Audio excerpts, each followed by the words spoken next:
Teka. Ate, dito ka ate. Sino sa? Ikaw. Sino sa?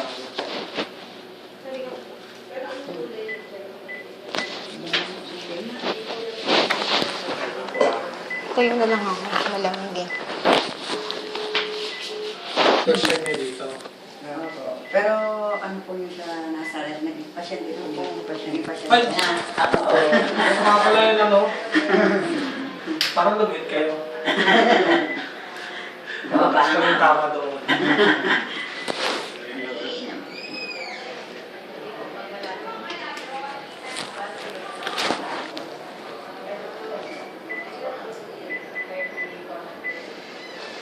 Ano ang pintutin.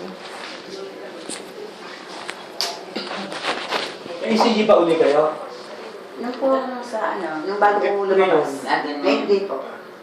Hello, sir. Dr. Ramos to. BJ ko ba yan? May pinapunta ako dyan, pinapa-admit ko. Mukhang nag-i-stroke. Si Cornelia Severino. Si Perino.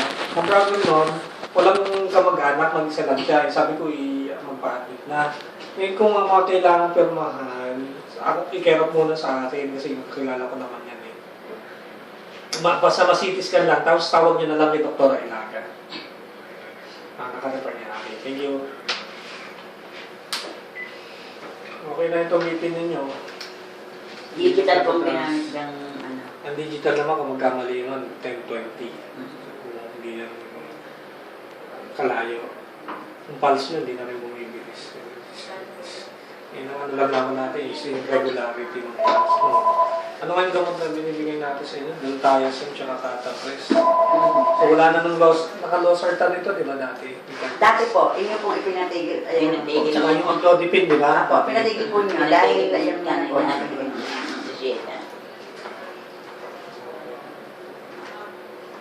Natutiin ko rin siya, di ba? Hindi po. Bago po siya inopera dito noon, noong January pa. January pa ko. Natutiin ko siya. Sabi niyo okay naman. Eh, kamusta kayo ngayon? Hindi na kinakabahan?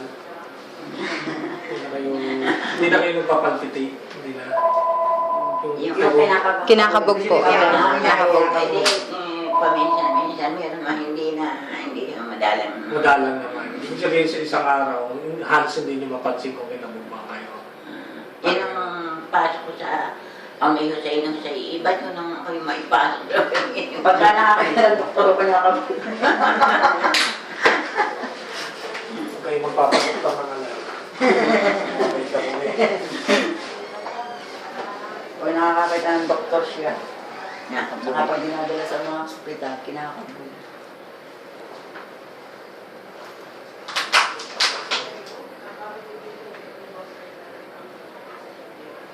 May mga ipa-isa-isang premature na tibok eh.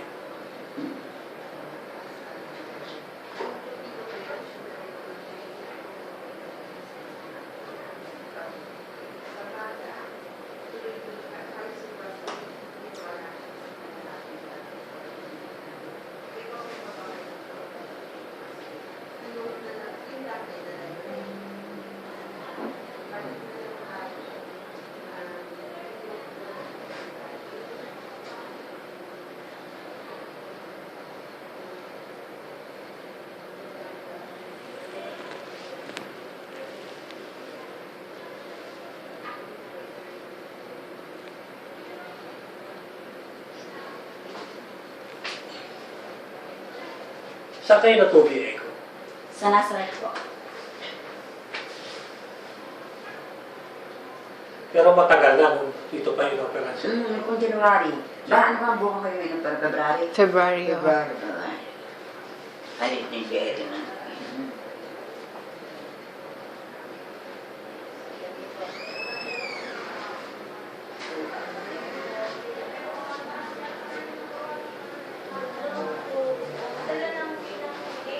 Sigurado hindi na sakit. Sigurado inanin. Kung sigurado yung ninasakit, hindi nasa kanya sigurado. Hindi daw po. Bakit ito chine-check ba sa ganito? Ba't po ninyo? Mamanas. Kung mamanas. Ah, Kung mamanas. pag nagmamanas po, Baka may problema sa puso. Baka napali ang puso. Baka napali Ang ang parang puso. pagkada nandun yata, may Para siguro. Yung x-ray po niyo, Doc, dati merong, ano yun eh, aorta calcified. Ano lang, Related ho ba yun doon? ibig sabihin nakapal lang yung aorta. Yung pinakaugat na malaki. Sa pag-iidad, Normal lang po yun. pwedeng normal pa yun. Hindi ho related doon sa kanyang, ano, hindi na. Indirectly related, ibig sabihin nagkakaedad. Siyempre, nakikita sa may edad yung kanyang condition sa puso. Pero direct na epekto wala naman. Yung ganito, kasi meron pa akong naririnig na irregular minsan, paminsan-minsan. Ano? Tapos, pinaririnig ako ngayong murmur. Kasi dati, mabilis ang dimok ng puso, pwede hindi marinig mo. May mas control na, may naririnig ako. Pero pwede pa rin tinatawag na normal. Nga lang, gusto ko masigurado. Hindi ko naman inaano yung 2D echo doon. Pero marami kasing factors para magkaroon ng discrepancy doon sa 2D echo. Yung machine, yung quality ng film. Ano. So, sa akin, mas gusto ko masigurado. Una. Pangalawa, may pinapagawa kami diyang holter yung 24 hours na nakakabit sa ECG. Tinitingnan kung nagkakaroon pa rin ba kayo, no? Nangyayari pa rin ba sa inyo yung nangyayari bago kayo pasok sa operating room. Kasi kung nangyayari pa rin yun, makakailangan nyo ng isang gamot, yung pampalamon talaga. Di ba sabi ko sa inyo, ang problem natin dyan is yung risk ng stroke. Okay? May mga gamot kasi ngayon na mas magaling kaysa doon sa iniinom na ninyo, yung Clopidogrel. Pero yun, hindi namin binibigyan unless na document natin na talaga nagiging irregular ang tibok ng puso ninyo. Ganun yan. So, yung gamot ninyo, so far, Deltiazem lang, wala yung losartan, wala yung amlodipine, okay naman ang BP ninyo. Kasi to start with, hindi naman talaga ganun kataas ang BP ninyo eh. Sabi nyo sa akin, 140, 150 ang pinakamataas eh. So, titingnan natin kasi yung BP, minsan, stable, biglang susunod ng taon, mataas na, hindi na kaya na isang gamot. Pero tingin ko, sa ngayon, kaya pa ng Deltiazem yung tinatawag. And dalawa yung tinatarget ng Deltiazem sa inyo, yung irregular na tipong na puso, plus yung hypertension. Ganyan yan. Ngayon, ang isang issue is, yung timing ng operasyon. Ano bang napag-usapan na ninyo? Ayaw mo naman. Ayaw na. Ayaw na daw niya. Deal na. Ayaw na daw yun ang nakagig parang ayaw na daw. Basta naman naiintindihan nyo nga bakit nire-recommend sa inyo. So kung gano'n, sa akin, i-maximize natin yung mga gamutan. Ibig sabihin, i-maximize natin yung gamutan sa puso ninyo. Magre-recommend ako sa inyo na ulitin natin yung 2D echo, tapos yung holter, yung nakakabit sa inyo. Tapos, yun kasi parang Walkman. Nakakabit sa inyo, may nakakaganyan sa inyo. Para kayong ini-ECG ng 24 oras. Ngayon, may diary yun, sasabihin ninyo kung kinabog kayo, sumakit ang dibdib ninyo. Pag binalik nyo yun, after 1 day, i-review namin kung may nangyaring gano'n.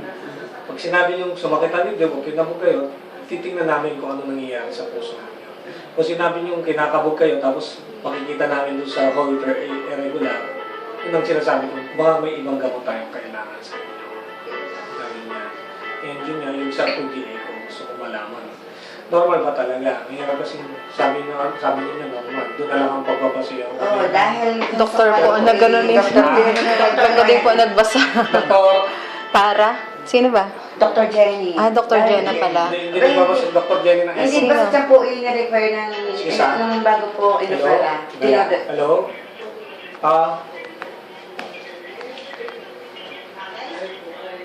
Tawag na lang ulit ako kasi may kausap lang.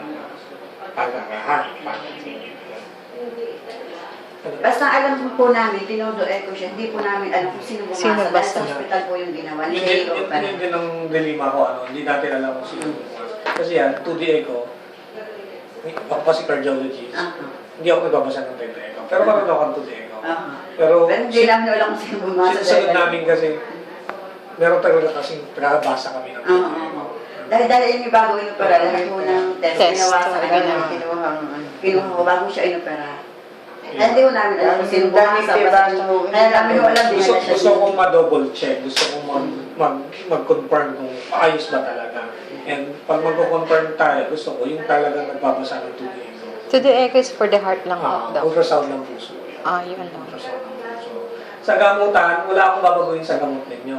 Kung ang control naman yun, gusto ko lang pa malaman kung may bibigay pa ba tayo sa inyo, may maitulong na ba tayong gamot sa inyo, may kailangan ba tayong palitan. Yun lang. Yun lang ang ating concern doon. Pero kung hindi na kayo magpapa-opera sa akin, okay lang din. Nagkausap kami ni Dr. Allen. Sa Ay, ayaw na ko ng inay. Siya ang aming sinusunod. okay lang. Mahirap kayong pilitin. Siya nga ayaw. Katawan ninyo. Doc, yung 24 hours na sinasabi niyo, kailangan po bang i-confine yan? Hindi naman. Hindi naman. Sa bahay lang yan. Outpatient yun. Sa bahay i-monitor? Ikakabit sa inyo, uuwi kayo, hindi nga lang babalik kayo. Kinabukasan din. Kinabukasan. Hindi dapat yun na magmumol kayo para hindi sayang. Ay, gaya po ngayon, Friday, kayo po yung kakabit yun. Ngayon. Ay, di kayo na pumalingan bukas. Bukas. Bukas din. Para lang, tsaka gusto ko yung nagkikilos kayo, hindi kakabit sa inyo, nakanonood lang kayo ng TV. So, gusto ko nakilos kayo. Wala kasing holder doon sa Nazareth. Kaya hindi natin mapagawa. Saan ikakabit? Dito ho. Ano, para lang kayo may nakasakbit na walkman. Ito, pwede nyo ikabit nyo, mag-mall kayo. Pwede naman yun. Pwede ano. Ngayon din ho magpapatuloy ko ngayon. Oo. 2 times a day pa ba yung deltaiasin ninyo? Ano ho yun? Yung gamot na binigay ko sa inyo, 3 times a day na o 2 times a day? Yun yung parang aspirin, na aspirin, 3 times ho. 3 times. Ang isa ay, Hindi clopidogrel ha, clopidogrel ang pangarang ng aspirin. Mga gaya ng amlodipine.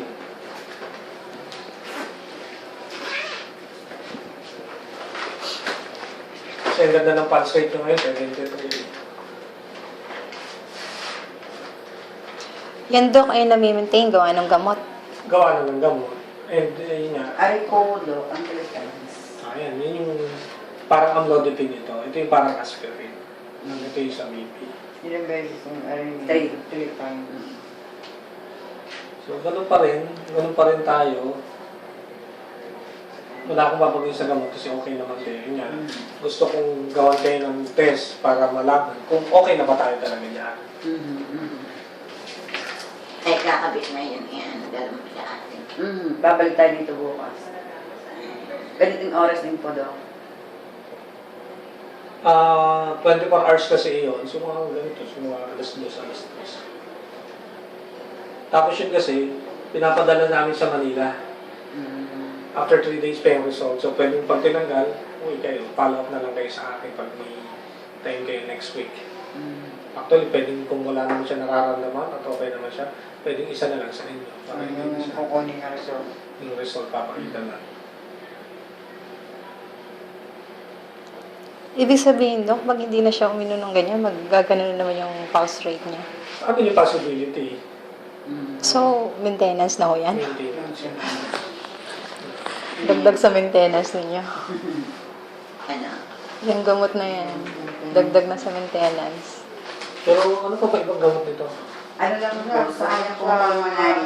Yung po naman din iniinom spray. Kaya nga, hindi ganun parami yung gamot dito. Meron siya sa, wala na pala, sa high blood, wala na. Dinadala Then, yung yung sa iba, high yung sa ano, Yun ang ipinalit. sa mga dugong, sa ano. Tuloy lang ang pag-monitor, maganda ito. At least nalalaman natin. At least nalalaman nyo rin, na-control. Hindi yung inom lang kayo ng losartan, inom lang kayo ng amlodipine, hindi nyo alam okay ba na naiinom. Ito, so far maganda. Sabi ko, ang target natin 60 to 80, di ba? 60 to 80 naman, 81 natin.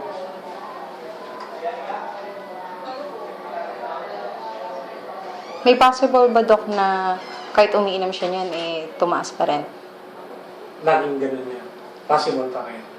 Kahit na umiinom siya. Kahit na nainom. Wala namang 100%. Ano pong, Wala namang 100% sa ginagawa natin. Ang sinasabi lang namin, pag nainom kayo nito, bawas yung chance ninyo.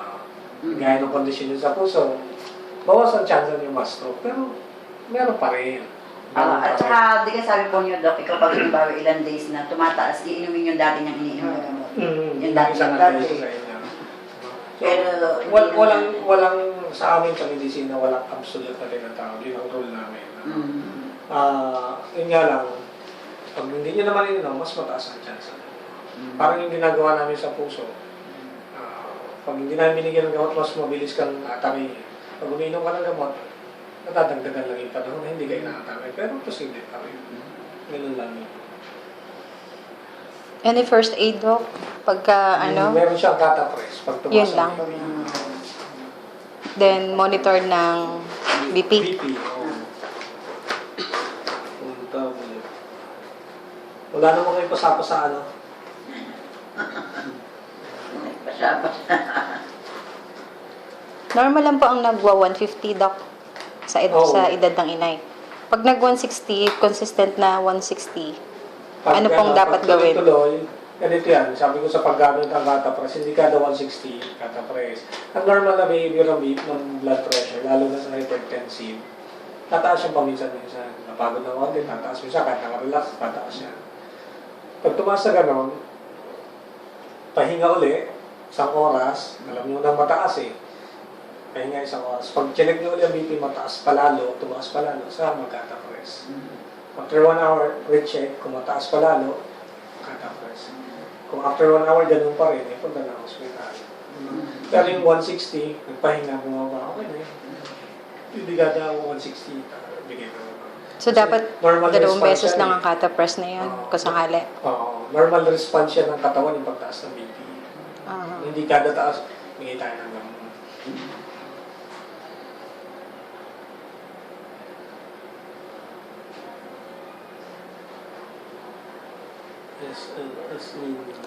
Dok, ano po ang normal na nararamdaman ng tumataas ang ganyan?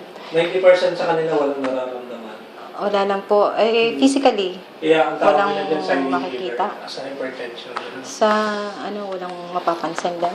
Minsan lagi nasisisi pag sakit ng batok.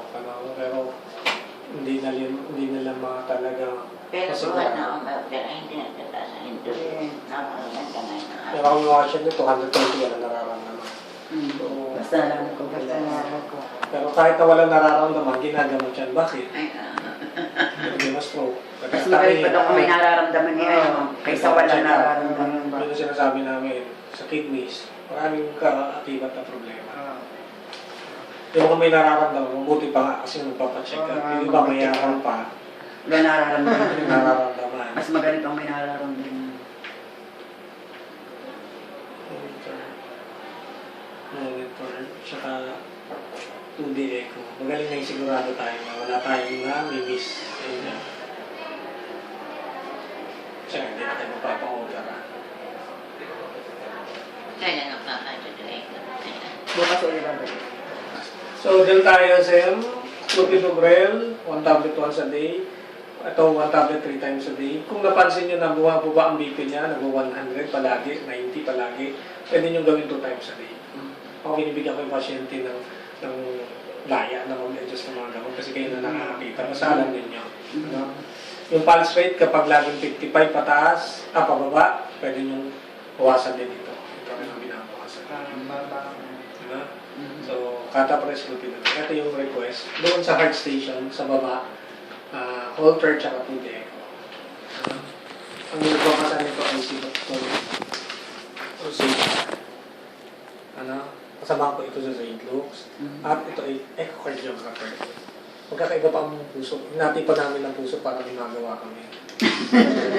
So, dami niyo na, doktor. Ang dami ng, ang specialty is cardiology, di ba? Yung cardiology yung puso, may kanya-kanya pa yan. May specialista sa kuryente, may specialista na nagbabasa lang ng echo, may specialista sa ugat. Ako yun, yung nag-aanggal lang basa sa ugat. May specialista yun nga sa kuryente. So, marami pa yan. Marami puso yung kanya-kanya. Dok, bawal na pagkain. Pagkain, sabi ko naman sa kanya, wala talagang bawal. Bawasan. Bawasan ng alat at mantika. Yung inisyur na gatas na bakit. Okay lang yun. Maganda nga yun eh. Sure ang kanya. Maganda nga yun. Tapos ang pag-check ng cholesterol nyo, kahit yearly lang kayo magpa-check, okay na yun. least annually Ayun, nagpapacheck sir, kayo ng ng cholesterol. Ayun po daw, brand na sterilized. Marami daw po sa kanila mga bigay ng mga Bigay ng mga Ano wala nang masama sa gatas eh. Mm. Wala nang masama doon. Kasi Kaya natin lang- siguranin yun. Nung ako lumabas, ikala na yung mga pumakit ako. Wala masama doon. Kasi gatas naman yun. Gatas naman. Pati prutas. Ang inano lang namin is yung alat. Kasi yung alat, pag napansin niyo sa kusina, yung asin, pag nadikit sa tubig, sinisip-sip niya, di ba? Ina-absorb niya. Ganun din sa katawan. Pag masyadong maalat yung kinakain niyo, nag-retain ng tubig. So, tumataas ang BP. Sa amin, okay na yung may lasa yung pagkain, huwag ng isang sa. Ganun lang naman yung sabihin. Mababa yung pala. Kaya sige po, Doc. Okay, so kahit ibalik nyo na lang sa akin yung result ng concept sa kapatid. Kahit hindi nyo basta Hindi okay siya. nagsama nga na yan. Basta okay siya. Mhm. Ha? Sige, kami mga magtatanggal. Hindi, Sila magtatanggal dito. kaya siya babalik eh. Oo. Babalik. Akala ko Susunod na. Thank you. Babalik po. Eh, Dok, kung sakali lang po na magpapa-open siya, Sa akin, dito na kayo magpo. yun na paano? Ibigin sabihin eh, para lang nakabantayan natin. Mas okay na wag lang. Para Kasi lang hindi rin naman nakabantayan. natin masabi yung ano niya eh. Tsaka gusto ko pag sa akin wala namang problema yung mga doktor na yan eh. Nagkataon lang talaga, sabi ko nga sa kanila. Wala nakaka-predict niyan. So, ang nangyari ng ganon, ang ano lang natin is yung precaution. Kaya dito, meron dito yung tinatawag ng cardiac anesthesiologist. Opo. Wala doon. Yung mga ganon. Yung mga residente pa. So you're telling na mas kung magpapagaling mas maganda dito? Okay sa kanya. Si Dr. Benito pa rin naman ang surgeon dito eh. Dok, sa palagay po ninyo, magkano kaya daw? Yung halter. Pagkakawit niyo. Ang Holter siguro nasa mga 2,000. Ang Tuti ko nasa mga 2,000 plus. Binabawasan pa naman nila yung siguro na. Tanong nyo rin para sa iba. Bukas na lang po daw. Thank you po. Okay, sige po. Salamat po. Eh, Dok, Kaya yung kung dito, 100% na hindi siya. Sabi ko sa iyo, walang 100%. Diba? Sabi ko sa iyo, ano lang 100%. Ang mga ano lang natin. Pero yung mas mga mabibigyan nyo precautions. agad ng ano. Mga precautions. Okay. Walang 100% sa medisina. Salamat po.